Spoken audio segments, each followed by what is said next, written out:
Hello everyone, Ryan Nick here with Team Latitude 64, and right now I'm going to be talking about one of the newer releases from Latitude, the Recoil. This disc is their newest distance driver. It's supposed to be stable to overstable. At a speed 12, glide of 4, turn of 0, and fade of 3, this disc is going to have a straight flight with a predictable finish. For slower arm speeds, at the speed 12, it's not going to be the fastest, so it may suit their arm a little bit better. As for the big arms, they're probably going to be able to flex it out and get a lot of distance with it. Next, I want to talk about how it feels in the hand. First impressions is that it kind of feels like a trespass to me. I'm familiar with that disc and I used to throw it a lot, but right now my go-to distance driver is the Gladiator. And this also has a little bit of a hint of Gladiator in it, at least to me.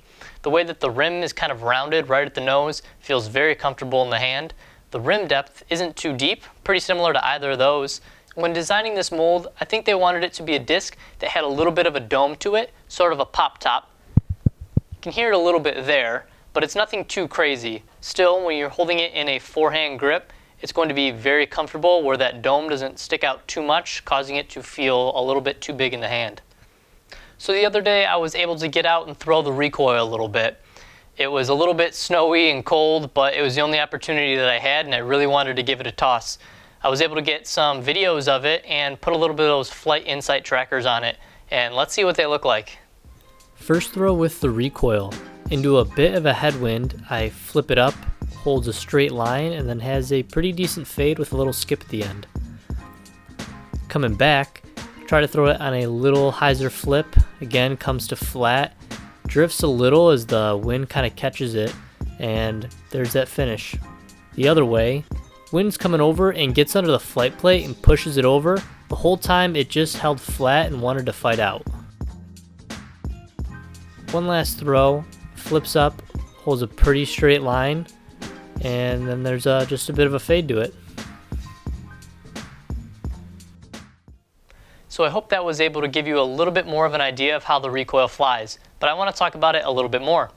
When I throw it, I'm going to be putting it on a little bit of a hyzer and letting it pop up to flat. I do that with the trespass, however, with those, they want to keep turning and drifting to the right a little bit more, whereas the Recoil doesn't. Compared to the Gladiator, those are more overstable, and they're not going to want to flip up unless they're really beat in, as well as they're going to start fading sooner. What's nice about the Recoil is it's kind of the best of both worlds for me.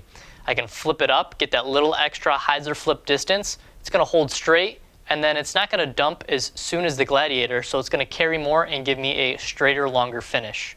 I think that the Recoil is going to find a place in a lot of players' bags. It's going to be something a little bit more overstable, so for the distance driver that they're looking to get more distance out of, but still fight the wind and have more finish, whereas something like the Gladiator, the Enforcer, the Giant, the Cutlass, all those are going to be a little bit faster and more overstable. So for a slower arm speed, this is going to be a great go-to. For the bigger arms, this is going to be a bomber of a disc.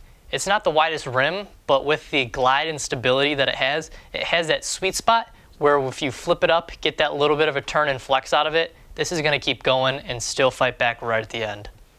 So that about sums up the Recoil. I'm really excited to get more of these in, wait till the snow melts and test them out.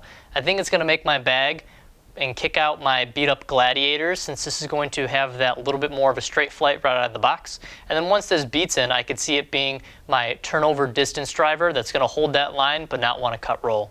So if you enjoyed this video, please feel free to hit that like button, comment down below if you have any questions, as well as hit that subscribe button if you don't want to miss out on more disc golf content.